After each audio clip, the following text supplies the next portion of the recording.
ಕೆಳಗಡೆ ಏನಾದರೂ ಡಸ್ಟ್ ಇದ್ರೆ, ಏನಾದರೂ ಡಸ್ಟ್ ಪಾರ್ಟಿಕಲ್ಸ್ ಇದ್ರೆ 100% ಏನಾದರೂ ಬರುತ್ತೆ. ಇದು ಕಿಚ್ಚಲ್ ಬಾವು ಆಗೋ ಗ್ಯಾರಂಟಿ ಇರುತ್ತೆ. ಅದಕ್ಕಾಗಿ ಸ್ವಲ್ಪ ಚೆನ್ನಾಗಿ ನೋಡ್ಕೊಳ್ಳಿ, ಕ್ಲೀನ್ ಇಡಿ ಶೆಡ್‌ನ.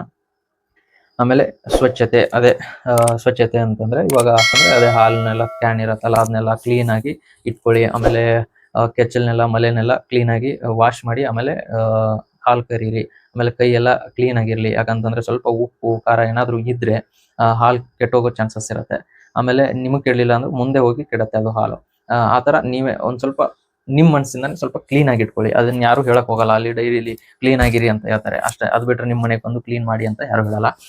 ನಿಮ್ಮ ಮನಸ್ಸಿಂದ. ಯಾಕಪ್ಪ ಅಂತಂದ್ರೆ ಚಿಕ್ಕ ಮಗುವಿನಿಂದ ಏಜ್ ಆಗದವ್ರವರೆಗೂ ಮೇನ್ ಆಗಿ ಉಪಯೋಗಿಸೋದು ಇದು ಒಂದೇ ಪ್ರಾಡಕ್ಟ್ ಜಾಸ್ತಿ, ಹಾಲನ್ನ. ಹೀಗಾಗಿ ಒಂದು ಸ್ವಲ್ಪ ಕ್ಲೀನ್ ಮೇಂಟೈನ್ ಮಾಡಿ. ಆಮೇಲೆ ಶುದ್ಧವಾದ ಹಾಲನ್ನ ಡೈರಿಗೆ ಕಳಿಸಿ. ಅದಾದ್ಮೇಲೆ ಹಸುವಿನ ಆರೋಗ್ಯ ನೋಡ್ಕೊಳ್ಳಿ. ಹಸುವಿನ ಆರೋಗ್ಯ ಯಾವ ತರ ನೋಡ್ಬೇಕು ಅಂತಂದ್ರೆ, ಈಗ ಹಸುವಿಗೆ ನಿಮ್ಗೆ ಆರಾಮಿಲ್ಲ ಅಂತ ಅನ್ನೋದು ಯಾವ ತರ ಗೊತ್ತಾಗತ್ತೆ ಅಂತಂದ್ರೆ, ಒಂದು ಫೀಡ್ನ ಕರೆಕ್ಟಾಗಿ, ತಿಂಡಿನ ಫುಡ್ನ ಕರೆಕ್ಟಾಗಿ ತಿಂತಿರಲ್ಲ ಅದು, ಅವಾಗ ಗೊತ್ತಾಗುತ್ತೆ. ಅದಾದ್ಮೇಲೆ ನೆಕ್ಸ್ಟ್ ಆ ಮೆಲಕ್ ಹಸ್ತಿರಲ್ಲ, ಅದು ಮೆಲಕ್ ಅಂತಂದ್ರೆ ಅಗೆಯುವುದು ಮೆಲಕ್ ಆಗ್ತಿರಲ್ಲ, ಅದು ಮೇನ್ ಆಗಿ ಹಸುವಿಗೆ ಒಳಗಡೆ ಏನಾದರೂ ಪ್ರಾಬ್ಲಮ್ಸ್ ಇದ್ರೆ ಮೆಲಕ್ ಆಡ್ಸಲ್ಲ ಅದು. ಆಮೇಲೆ ಇನ್ನು ಹಾಲಿನ ಇಳುವರಿ ಸ್ವಲ್ಪ ಕಡಿಮೆ ಆಗುತ್ತೆ. ಒಂದು ಅರ್ಧ ಲೀಟ್ರು, 1 ಲೀಟ್ರು ಈ ತರ ಹುಷಾರಿರ್ಲಿಲ್ಲ ಅಂದ್ರೆ ಆ ಟೈಮಲ್ಲಿ ಕಡಿಮೆ ಆಗುತ್ತೆ. ಇದೆಲ್ಲ ಬಂದ್ರೆ ನೀವು ಇಮಿಡಿಯೇಟ್ ಆಗಿ ಒಂದ್ ಸ್ವಲ್ಪ ನೋಡ್ಬೇಕಾಗುತ್ತೆ, ಔಷಧಿ ಯಾವ್ದು ಕೊಡ್ಬೇಕು, ಇಲ್ಲ ಡಾಕ್ಟರ್ ಕೇಳ್ಬಿಟ್ಟು ಈ ತರ ಆಗಿದೆ ಅಂತ ಹೇಳ್ಬಿಟ್ಟು ಅದನ್ನ ಇಮಿಡಿಯೇಟ್ ಆಗಿ ಸ್ವಲ್ಪ ಟ್ರೈ ಮಾಡಿ. ಅಂದ್ರೆ ನೋಡ್ಕೊಂಡು ಇರ್ಬೇಕಾಗತ್ತೆ, ಅದನ್ನ ಹಸುನ ಡೈಲಿ ನೋಡ್ಕೊಂಡಿರ್ಬೇಕಾಗತ್ತೆ. ಒಮ್ಮಿಂದೊಮ್ಮೆನೂ ಆರಾಮ್ ತಪ್ಪೋ ಚಾನ್ಸಸ್ ಇರತ್ತೆ.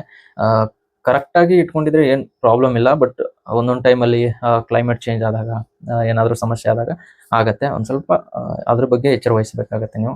ಅದನ್ನ ನೋಡ್ಕೊಳ್ಳಿ. ಅದನ್ನ ಬಿಟ್ರೆ ಇದೇ ಖರ್ಚು, ಆದಾಯ ಲೆಕ್ಕ ಎಲ್ಲ ಇಟ್ಕೊಳ್ಳಿ ಅಂತ ಸ್ಟಾರ್ಟಿಂಗ್ ಎಲ್ಲ ಹೇಳಿದ್ದೆ. ಅಂತಂದ್ರೆ ಇವಾಗ ಹಾಲು ಎಷ್ಟು ಖರ್ಚು, ನಾವು ಫೀಡಿಂಗ್ ಎಲ್ಲ ಎಷ್ಟು ಖರ್ಚಾಯ್ತು, ಹಾಲಿನ ಆದಾಯ ಎಷ್ಟು ಬಂತು, ಇದನ್ನೆಲ್ಲ ನೋಡ್ಕೋಬೇಕಾಗತ್ತೆ.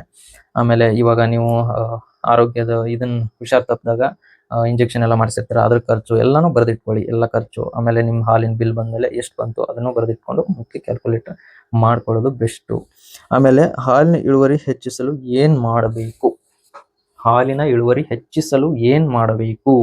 ಉತ್ತಮ ಗುಣಮಟ್ಟದ ಫೀಡ್ ಕೊಡಬೇಕಾಗತ್ತೆ. ಈಗ ಫೀಡ್ ಅವ್ರು ಕೊಡ್ತಾ ಇದ್ದಾರೆ ಅಂದ್ಬಿಟ್ಟು ನಾನು ಅದನ್ನೇ ಕೊಡ್ತೀನಿ ಅಂತಂದ್ರೆ ಓಕೆ ಕೊಡ್ಬೋದು. ಬಟ್ ಅದೇ ಕೇಳ್ಬಿಟ್ಟು ಕರೆಕ್ಟ್ ಆಗಿರೋ ಫೀಡು ಯಾವ್ದು ಕೊಟ್ರೆ ನಮ್ಮ ಹಸುಗೆ ಬೆಸ್ಟು, ಈ ತರ ನೋಡ್ಬೇಕಾಗತ್ತೆ. ಆಮೇಲೆ ಫೀಡ್ನ ಯಾವತ್ತು ಇಮ್ಮಿಡಿಯೇಟ್ಲಿ ಚೇಂಜ್ ಮಾಡಬೇಡಿ. ಒಂದ್ಸಲಿ ನನಗೆ ಆ ಥರ ಆಗಿತ್ತು. ಏನಪ್ಪಾ ಅಂತಂದ್ರೆ, ನಾನು ಕರೆಕ್ಟಾಗಿ ಒಂದು 4 ಫೀಡನ್ನ ಕರೆಕ್ಟಾಗಿ ಕೊಡ್ತಾ ಇದ್ದೆ. ನಮ್ಮ ಪಕ್ಕದಲ್ಲಿ ಒಬ್ರು ಫ್ಯಾಕ್ಟ್ರಿಯಿಂದ ಮೆಕ್ಕೆಜೋಳದ್ದು ಬರುತ್ತೆ, ಅದು ಫ್ಯಾಕ್ಟ್ರಿಯಿಂದ. ಅದನ್ನ ಹಾಕಿದ್ರೆ ನಮ್ಮ ಹಸು ಎಲ್ಲ ಜಾಸ್ತಿ ಹಾಲು ಕೊಡುತ್ತೆ ಅಂತ ಹೇಳಿದ್ರು. ನಾನು ಇದನ್ನ ಇಮಿಡಿಯೇಟ್ಲಿ ಸ್ಟಾಪ್ ಮಾಡ್ಬಿಟ್ಟು ಅದನ್ನ ಹಾಕಕ್ಕೆ ಸ್ಟಾರ್ಟ್ ಮಾಡಿದೆ. 1 ಮಂತ್ ವರ್ಗುನು 10 ಲೀಟರ್ ಒನ್ ಟೈಮ್ಗೆ ಕೊಡೋ ಹಸು 5 ಲೀಟರ್ಗೆ ಬಂತು. ನಾನೇ ನನ್ನ ಕಣ್ಣಾರೆ ನೋಡಿದ್ದೀನಿ. ಆಮೇಲೆ ಅದನ್ನ ಬಿಟ್ಬಿಟ್ಟು ಅದನ್ನ ಸ್ಲೋ ಆಗಿ ಬಿಟ್ಟು ಇದನ್ನ ಆ್ಯಡ್ ಮಾಡ್ತಾ ಬಂದೆ. ಇದರಿಂದ ಮತ್ತೆ ಬೆಸ್ಟ್ ರಿಸಲ್ಟ್ ಕೊಡ್ತು. ಅದಕ್ಕಾಗಿ ಮತ್ತೊಬ್ರು ನೋಡೋದಕ್ಕಿಂತ ನಿಮ್ಮ ಹಸು ಯಾವುದಕ್ಕೆ ಅಡ್ಜಸ್ಟ್ ಆಗುತ್ತೆ ಅಂತ ನೋಡ್ಕೊಳ್ಳಿ. ಆಮೇಲೆ ಸಾಕಷ್ಟು ಹಸಿರು ಮತ್ತು ಒಣ ಮೇವು. ಸಾಕಷ್ಟು ಅಂತಂದ್ರೆ ಹಸಿರು ಮೇವು ಆಮೇಲೆ ಒಣ ಮೇವು ಯಾವ ಟೈಮಲ್ಲಿ ಕೊಡಬೇಕು, ಯಾವ ಟೈಮಲ್ಲಿ ಕೊಟ್ರೆ ಹಾಲಿನ ಇಳುವರಿ ಜಾಸ್ತಿ ಆಗತ್ತೆ, ಇದನ್ನ ತಿಳ್ಕೊಂಡು ಕೆಲವೊಬ್ರು ಏನ್ ಮಾಡ್ತಾರೆ ಅಂತಂದ್ರೆ ಹಸುಗೆ ಈಗ ಮಳೆಗಾಲ ಸ್ಟಾರ್ಟ್ ಆಯ್ತು ಅಂದ್ಬಿಟ್ಟು ಜಾಸ್ತಿ ಹುಲ್ನ ಬೆಳೀತಾ ಇದೆ ಅಂತ ಅಂದ್ಬಿಟ್ಟು ಅದನ್ನ ತಂದು ಡೈಲಿ ಒನ್ ಡೇ ಪೂರ ಹಾಕ್ಬಿಡೋದು. ಅದಕ್ಕೆ ಮೆಲುಕು ಆಡ್ಸಕ್ಕೆ ಟೈಮೇ ಕೊಡಲ್ಲ. ಆ ಥರ ಹಾಕಿದ್ರು ಹಾಲಿನ ಇಳುವರಿ ಕಡಿಮೆ ಆಗುತ್ತೆ. ನೀವು ಒಂದು ಟೈಮ್ ಇಟ್ಕೊಳ್ಳಿ, 12 ಗಂಟೆವರೆಗೂ ಫುಲ್ಲಾಗಿ ಹಸುಗಳನ್ನ ಮೇಯಿಸ್ಬಿಟ್ಟು ಅವಕ್ಕೆ ಮಲ್ಕೊಳ್ಳೋಕೆ ಟೈಮ್ ಕೊಡಬೇಕು. ಆಮೇಲೆ ಈವ್ನಿಂಗ್ ವರ್ಗು ಗ್ಯಾಪ್ ಕೊಟ್ಟು ಆಮೇಲೆ ಈವ್ನಿಂಗ್ ಮತ್ತೆ ಹಾಕ್ಬೋದು. ಅದ್ರದ್ದು ಬೇಕಂತಂದ್ರೆ ನಿಮಗೆ ಒಂದು ವಿಡಿಯೋ ಮಾಡ್ತೀನಿ, ಯಾವ ಥರ ಫೀಡ್ ಕೊಡಬೇಕು, ಯಾವುದನ್ನ ಕೊಡಬೇಕು, ಯಾವ ಥರ ಕೊಡಬೇಕು, ಆಮೇಲೆ ಫುಡ್ನ ಹುಲ್ಲನ್ನ ಹಸಿ ಮೇವು ಎಷ್ಟು ಕೊಡಬೇಕು, ಒಣ ಹುಲ್ಲು ಎಷ್ಟು ಕೊಡಬೇಕು, ಇದೊಂದು ವಿಡಿಯೋ ಮಾಡಿ ಹಾಕ್ತೀನಿ. ಅದು ಇಂಪಾರ್ಟೆಂಟ್ ಆಗಿರುತ್ತೆ ಹೈನುಗಾರಿಕೆಯಲ್ಲಿ. ನೀವು ಮೇವನ್ನ ಕಂಟಿನ್ಯೂಸ್ ಆಗಿ ಕೊಟ್ರೆ ಅದು ಜಾಸ್ತಿ ಹುಲ್ಲು ಹಾಕಿದ್ರೆ ಜಾಸ್ತಿ ಅದು ಹಾಲು ಕೊಡಲ್ಲ. ನೀವು ಅದಕ್ಕೆ ಒಂದು ಟೈಮಿಂಗ್ ಅಂತ ಇರುತ್ತೆ. ಆ ಟೈಮಿಂಗ್ನ ನಾನು ನೆಕ್ಸ್ಟ್ ವಿಡಿಯೋದಲ್ಲಿ ನೀಟಾಗಿ ಎಕ್ಸ್ಪ್ಲೇನ್ ಮಾಡ್ತೀನಿ, ನಿಮಗೆಲ್ಲ ಹೇಳ್ತೀನಿ. ಅದಾದ್ಮೇಲೆ ಸಮಯಕ್ಕೆ ಸರಿಯಾಗಿ ಆರೋಗ್ಯ ನಿರ್ವಹಣೆ ಅಂದ್ರೆ ಅದಕ್ಕೆ ಒಂದು ಸ್ವಲ್ಪ ನೋಡ್ಕೋಬೇಕಾಗತ್ತೆ. ಏನಾದರೂ ಆರೋಗ್ಯದಲ್ಲಿ ಸಮಸ್ಯೆ ಇದೆನಾ, ಏನಾದರೂ ಪ್ರಾಬ್ಲಮ್ ಆಯ್ತಾ, ಮೆಲುಕು ಹಸ್ತಾ ಇಲ್ವಾ, ಇದನ್ನೆಲ್ಲ ನೋಡ್ಕೊಂಡು ನೋಡ್ತಾ ಇರಿ. ಆಮೇಲೆ ಇದನ್ನೆಲ್ಲ ಮಾಡಿದ್ರೆ ಓಕೆ, ಏನಿಲ್ಲ, ಎಲ್ಲ ಕರೆಕ್ಟಾಗಿ. ಇವಾಗ ನಾನು ನೋಡ್ತೀನಿ ಡೈಲಿ ನಮ್ಮ ಹಸುಗೆ ಏನಾಯ್ತು, ಇವತ್ತು ಯಾವುದು ಹೆಚ್ಚು ಜಾಸ್ತಿ ಹುಲ್ ತಿಂತು, ಆಮೇಲೆ ಏನಾದರೂ ಪ್ರಾಬ್ಲಮ್ ಇದೆನಾ ಎಲ್ಲಾನು ನೀಟಾಗಿ ಚೆಕ್ ಮಾಡ್ತೀನಿ. ಅದಕ್ಕೆ ನನಗೆ ಕರೆಕ್ಟಾಗಿ ಹಾಲಿನ ಇಳುವರಿ ಕರೆಕ್ಟಾಗಿ ಸಿಗುತ್ತೆ. ಆಮೇಲೆ ಡೈಲಿ ಸೇಮ್ ಇವತ್ತು 20 ಲೀಟರ್, ನಾಳೆನೂ 20 ಲೀಟರ್ ಕೊಡುತ್ತೆ. ನಾನೇನಾದರೂ ಮಿಸ್ಟೇಕ್ ಮಾಡಿದರೆ ಅವತ್ತಿಂದ ಅವತ್ತೇನೆ ರಿಸಲ್ಟ್ ಗೊತ್ತಾಗುತ್ತೆ ಅದರದ್ದು.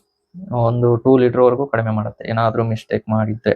ಅದಕ್ಕೆ ಡೈಲಿ ರೂಟೀನ್ ಏನಿರುತ್ತೋ ಅದನ್ನ ಕರೆಕ್ಟಾಗಿ ಕೊಡ್ಕೊಂತ ಹೋಗಿ. ಆಮೇಲೆ ನೆಕ್ಸ್ಟ್ ಪಾಯಿಂಟ್ ಬಂದ್ಬಿಟ್ಟು, ನೀವು ಹೈನುಗಾರಿಕೆ ಮಾಡ್ತಾ ಇದ್ದೀನಿ ಅಂತ ಅಂದ್ಬಿಟ್ರೆ, ಹೈನುಗಾರಿಕೆ ಮಾಡೋರು ಅನಿವಾರ್ಯ ಪರಿಸ್ಥಿತಿ, ಅವ್ರಿಗೇನೋ ಭೂಮಿ ಇಲ್ಲ, ಹೊಲ ಇಲ್ಲ ಅಂತಂದ್ರೆ ಏನೋ ಒಂದು ಅಡ್ಜಸ್ಟ್ ಮಾಡ್ಬೇಕಾಗತ್ತೆ. ಬೇರೆಯಿಂದ ಹುಲ್ ತರಿಸ್ಬಿಟ್ಟು ಹಾಕಿದ್ರೆ ಖರ್ಚು ಜಾಸ್ತಿ ಆಗತ್ತೆ. ಆದಷ್ಟು ನಿಮ್ದು ಭೂಮಿ ಇರೋರು ಬೇರೆ ಏನೋ ಮಾಡೋದಕ್ಕಿಂತ ಹಸುಗೆ ಏನು ಇಂಪಾರ್ಟೆಂಟೋ ಅದನ್ನ ಅಲ್ಲೇ ಬೆಳೆದು ಅಲ್ಲೇ ಅದಕ್ಕೆ ಫುಡ್ನ ಅಲ್ಲೇ ರೆಡಿ ಮಾಡಿಕೊಂಡು ಅಲ್ಲೇ ಕೊಟ್ಟರೆ ನಿಮಗೆ ಖರ್ಚು ಕಡಿಮೆ ಆಗುತ್ತೆ. ಮೇನ್ ಆಗಿ ಅದನ್ನ ನೋಡ್ಕೋಬೇಕಾಗತ್ತೆ. ಆಮೇಲೆ ನೇಫಿಯರು, ಜೋಳ, ಆಮೇಲೆ ಮೆಕ್ಕೆಜೋಳ, ಇವೆಲ್ಲ ಕೊಡ್ಬೇಕಾಗುತ್ತೆ. ಅದನ್ನೆಲ್ಲ ಸ್ವಲ್ಪ ಹಾಕೊಂಡಿದ್ರು ಬೆಸ್ಟ್. ನಿಮ್ದು ಎಷ್ಟು ಹೊಲ ಇರತ್ತಲ್ಲ, ಎಷ್ಟು ಭೂಮಿ ಇರತ್ತಲ್ಲ, ಅದರಲ್ಲೇ ನೋಡ್ಕೊಂಡು ಸ್ವಲ್ಪ ನೇಫಿಯರು, ಆಮೇಲೆ ಸ್ವಲ್ಪ ಮೆಕ್ಕೆಜೋಳ, ಸ್ವಲ್ಪ ಕಬ್ಬು, ಈ ತರ ಮಾಡ್ಕೊಂಡ್ರೆ ಬೆಸ್ಟ್ ಅಂತೀನಿ. ಆಮೇಲೆ ರೈತರು ಮಾಡುವ ಸಾಮಾನ್ಯ ತಪ್ಪುಗಳು. ರೈತರು ಏನೇನು ತಪ್ಪು ಮಾಡ್ತಾರೆ? ಕೇವಲ ಹಾಲಿನ ಪ್ರಮಾಣ ನೋಡಿ ಹಸು ಖರೀದಿಸುವುದು. ಹೋಗ್ಬಿಟ್ಟು ಎಷ್ಟು ಹಾಲು ಕೊಡುತ್ತೆ ಹಸು, ಅವ್ರು ಹೇಳ್ತಾರೆ 20 ಲೀಟ್ರು, 30 ಲೀಟ್ರು, ಇಷ್ಟು ಜಾಸ್ತಿ ಆಯ್ತು ತಂದ್ಬಿಡೋದು. ಆ ಥರ ಮಾಡಬಾರ್ದು. ಸ್ವಲ್ಪ ಅದನ್ನೆಲ್ಲಾನು ಚೆಕ್ ಮಾಡಿ ತಗೊಂಡು ಬನ್ನಿ. ಬರೀ ಹಾಲಿನ ಇಳುವರಿಗೆ ಅಂತಾನೆ ಹಸು ಇರಲ್ಲ. ಹಾಲು ಜಾಸ್ತಿ ಕೊಡ್ತಾ ಇದೆ ಅಂತಂದ್ರೆ ಅದು ಆಯ್ತಪ್ಪ, ಹಾಲು ಜಾಸ್ತಿ ಕೊಡ್ತಾ ಇದೆ ತರ್ತೀರಾ, ಅದಕ್ಕೆ 4ನೇ ಬಾಣಂತಿಯ 5ನೇ ಬಾಣಂತಿಯ ಇದ್ರೆ ಮುಂಚೆಲ್ಲ ಜಾಸ್ತಿ ಹಾಲು ಕೊಟ್ಟಿರುತ್ತೆ, ನೆಕ್ಸ್ಟ್ ಬಂದು ಕಡಿಮೆ ಕೊಡ್ಕೊಂತ ಹೋಗುತ್ತೆ. ಅದಕ್ಕಾಗಿ ನೀವು ಮೇನ್ ಆಗಿ ಅದನ್ನೆಲ್ಲ ಪಾಯಿಂಟ್ ಟು ಪಾಯಿಂಟ್ ನಾನು ಒಂದು ಇದನ್ನು ವಿಡಿಯೋ ಹಾಕಿದ್ದೀನಿ, ಅದನ್ನ ನೋಡ್ಕೊಳ್ಳಿ.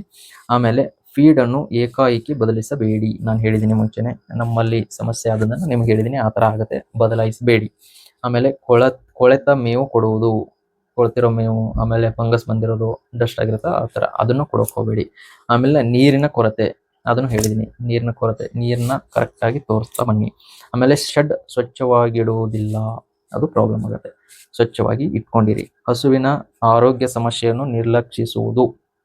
ಇವಾಗ ನಾವು ಬೇರೆ ಏನೋ ಹಸು ಈಗ ಮೇಕೆ ಇರುತ್ತೆ, ಇದಕ್ಕೇನೋ ಆಗಿದೆ, ಎಲ್ಲಿ ನಾಳೆ ಹಾಸ್ಪಿಟಲ್ ಡಾಕ್ಟರ್ನ ಕರೆಸಿದ್ರೆ ಆಯ್ತು. ಆ ಥರ ಹಸುವಿನಲ್ಲಿ, ಹಾಲು ಕೊಡುವಂಥ ಹಸುವಿನಲ್ಲಿ ಈ ಎಚ್-ಎಫ್ ಜರ್ಸಿಯಲ್ಲಿ ಮಾಡಬಾರ್ದು. ಇವತ್ತು ಏನಾದ್ರೆ ನಿನ್ಗೆ ಏನಾದರೂ ಡೌಟ್ಸ್ ಬಂದರೆ, ಏನೋ ಒಂದು ಹುಲ್ ತಿಂತಾ ಇಲ್ಲ, ಮೆಲಕ್ ಹಸ್ತಾ ಇಲ್ಲ, ಹಾಲು ಕಡಿಮೆ ಕೊಡ್ತು, ಏನೋ ಒಂದು ಚೂರು ಪ್ರಾಬ್ಲಮ್ ಅನಿಸಿದ್ರು ಡಾಕ್ಟರ್ ಕಾಲ್ ಮಾಡಿಬಿಟ್ಟು ಈ ಥರ ಆಗಿದೆ, ಏನು ಮಾಡೋದು, ಅವರು ಏನಾದರೂ ಹೇಳ್ತಾರೆ, ಇಲ್ಲಾಂತಂದ್ರೆ ಅವರೇ ಬಂದು ಟ್ರೀಟ್ಮೆಂಟ್ ಕೊಡ್ತಾರೆ. ಅದನ್ನ ಮೇನಾಗಿ ನೋಡ್ಕೋಬೇಕು. ಅದು ಸ್ವಲ್ಪ ಇಗ್ನೋರ್ ಮಾಡಿದ್ರು ಪ್ರಾಬ್ಲಮ್ ಆಗುತ್ತೆ. ನೆಕ್ಸ್ಟ್, ಖರ್ಚಿನ ಲೆಕ್ಕ ಇಟ್ಟುಕೊಳ್ಳದಿರುವುದು. ಮೇನಾಗಿ ಇವಾಗ ಹಸು ತಂದಿರ್ತೀರ, ಅದನ್ನ ಲಾಭಕ್ಕಾಗಿ ತಂದಿರ್ತೀರ, ಇವಾಗ ಗೊತ್ತಿರಲ್ಲ ಹಾಲಿನ ರೇಟು ಚೆನ್ನಾಗಿ ಬಿಡ್ತಾ ಇದೆ, ಮಂತ್ಲಿ 15,000 ಇದು ವೀಕ್ಲಿ ಮಂತ್ಲಿ ಬಂದ್ಬಿಟ್ಟು ಒಂದು 30,000 40,000 ಬಂತು, ಚೆನ್ನಾಗಿದೆ ಅಂತ ಅಂದ್ಬಿಡ್ತಾರೆ ಕೆಲವೊಬ್ರು. ಬಟ್ ಅದನ್ನ ಯಾವ ಥರ, ಇವಾಗ ಆಯ್ತು 30,000 40,000 ಬಂತು, ಬಟ್ ಅದಕ್ಕಿಂತ ಇವಾಗ ನೀವು ಫೀಡಲ್ಲಿ ಆಮೇಲೆ ಆರೋಗ್ಯ ಸಮಸ್ಯೆ ಇರುತ್ತೆ, ಇಂಜೆಕ್ಷನ್ ಮಾಡಿಸಿರ್ತೀರ, ಆಮೇಲೆ ಏನಾದರೂ ಖರ್ಚು ಈ ಕಡೆ ಜಾಸ್ತಿ ಆಗ್ತಾ ಇರುತ್ತೆ, ಅದನ್ನ ನೋಡಿರಲ್ಲ. ಬರೀ ಹಾಲು ಜಾಸ್ತಿ ಇಳುವರಿ ಬರ್ತಾ ಇದೆ, ಆದರೂ ಲಾಭ ಆಗ್ತಾ ಇಲ್ಲ. ಅದನ್ನ ನೀವು ಒಂದು ಬುಕ್ಕಲ್ಲಿ ನೋಟ್ ಮಾಡಿಟ್ಕೊಳ್ಳಿ.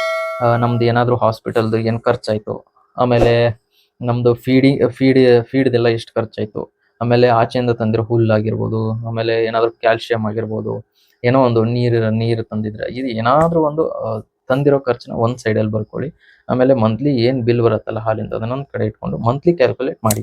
ವೀಕ್ಲಿ ಎಲ್ಲ, ಡೈಲಿ ಎಲ್ಲ, ಮಂತ್ಲಿ ಮಾಡಿ, ನಿಮ್ಗೆ ಗೊತ್ತಾಗುತ್ತೆ. ಅದರಲ್ಲೂ ಅಂದರೆ ನಿಮ್ಗೊಂದು ಐಡಿಯಾ ಬರುತ್ತೆ. ಏನಪ್ಪ ಅಂತಂದರೆ, ಹಾಸ್ಪಿಟಲ್ ಈ ಮಂತಲ್ಲಿ ಜಾಸ್ತಿ ಹೋಯ್ತು, ಆರೋಗ್ಯ ಸಮಸ್ಯೆ ಜಾಸ್ತಿ ಆಯಿತು, ಏನಕ್ಕಾಯಿತು ಅದನ್ನು ನೀವು ಪಾಯಿಂಟ್ ಮಾಡ್ತೀರಾ. ಏನಕ್ಕಾಯಿತು, ನಾವು ಏನಾದರೂ ಮಿಸ್ಟೇಕ್ ಮಾಡಿದ್ವಾ ಅಂತ ಯೋಚನೆ ಮಾಡ್ತೀರಾ, ನೋಟ್ ಮಾಡಿ ಇಟ್ಕೊಂಡಿದ್ರೆ. ಆಮೇಲೆ ಫೀಡಿಂಗಲ್ಲಿ ಜಾಸ್ತಿ ಏನಕ್ಕೆ ಖರ್ಚಾಯಿತು, 20 ಲೀಟ್ರ್ ಹಾಲು ಕೊಡೋ 30 ಲೀಟ್ರ್ ಹಾಲು ಕೊಡೋ ಹಸುಗೆ ಫೀಡಿಂಗ್ ಕಡಿಮೆ ಹಾಕ್ತಾಯಿದ್ರು, ನಾನು 20 ಲೀಟ್ರ್ ಕೊಡೋ ಹಾಲಿಗೆ ಯಾಕೆ ಇಷ್ಟೊಂದು ಕೊಡ್ತಾ ಇದ್ದೀನಿ, ಅದನ್ನು ಸ್ವಲ್ಪ ನೋಡ್ಕೋಬೇಕು. ಈ ಥರ ಕ್ಯಾಲ್ಕುಲೇಟ್ ಮಾಡಿ ಇಟ್ಕೊಂಡಿದ್ರೆ ಬೆಸ್ಟು. ಆಮೇಲೆ ಮಾರುಕಟ್ಟೆ ದರ ತಿಳಿಯದೆ ಹೈನುಗಾರಿಕೆ ಮಾಡುವುದು.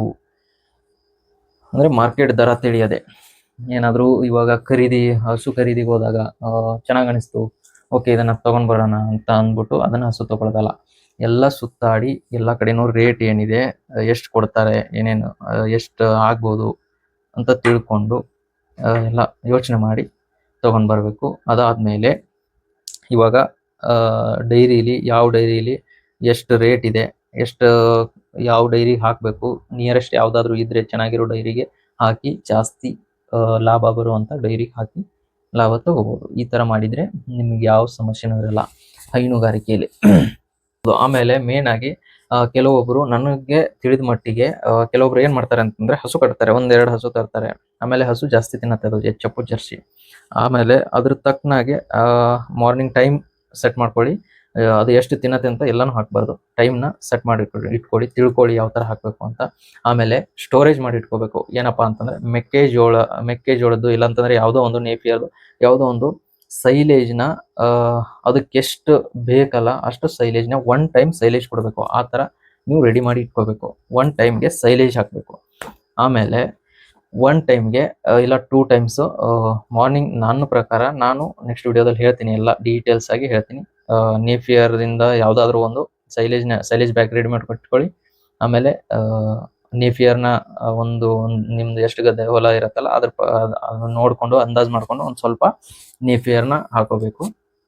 ಆಮೇಲೆ ಸ್ವಲ್ಪ ಕಬ್ಬಿದ್ರು ಓಕೆ.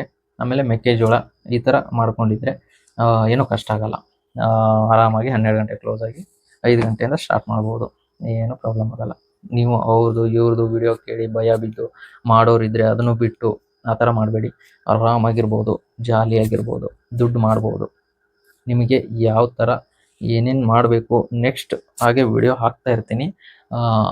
ನಾನು ಆಲ್ಮೋಸ್ಟ್ ನಾನು ಏನು ಟ್ರೈ ಮಾಡಿರ್ತೀನಲ್ಲ, ನಾನು ಮುಂಚೆ ಮಾಡಿರ್ತೀನಿ. ಕೆಲವೊಬ್ಬರು ಕಮೆಂಟಲ್ಲಿ ಒಂದು 4 ವಿಡಿಯೋಗೆ ಕಮೆಂಟಲ್ಲಿ ಹಾಕ್ತಾಯಿದ್ರು. ಏನಪ್ಪ ಅಂತಂದರೆ, ನಾನೊಂದು ಮಿಲ್ಕಿಂಗ್ ಮಷಿನ್ದು ಒಂದು ವಿಡಿಯೋ ಮಾಡಿದ್ದೆ. ಅದು ಎಲ್ಲಿದು ಅಂತಂದರೆ ನಾನೇ ತರಿಸ್ಕೊಟ್ಟದ್ದು ನನ್ನ ಫ್ರೆಂಡ್ಗೆ.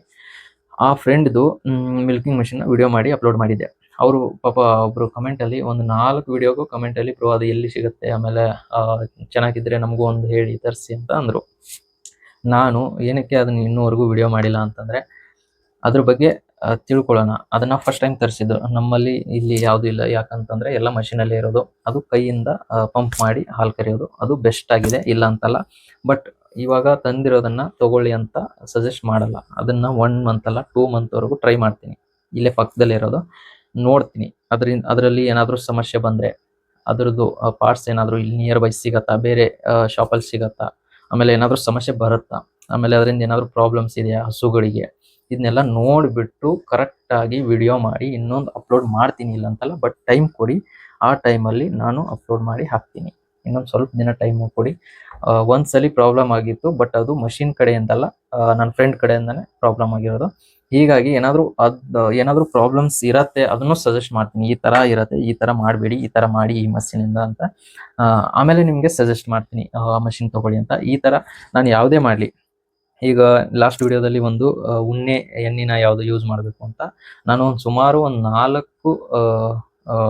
ಬಾಟಲ್ನ ಯೂಸ್ ಮಾಡಿದ್ದೀನಿ. ಈ 4ರಲ್ಲಿ ಒಂದು ನನಗೆ ಕರೆಕ್ಟ್ ಅನಿಸಿದ್ದು. ಅದಕ್ಕೆ ನಾನು ಲಾಸ್ಟಲ್ಲಿ ಅವಾಗಿಂದನೂ ಮಾಡ್ತಾನೆ ಇದ್ದೀನಿ. ಬಟ್ ನನಗೆ ರಿಸಲ್ಟ್ ಸಿಕ್ಕಿದ್ದು ಇದು ಮಾತ್ರ.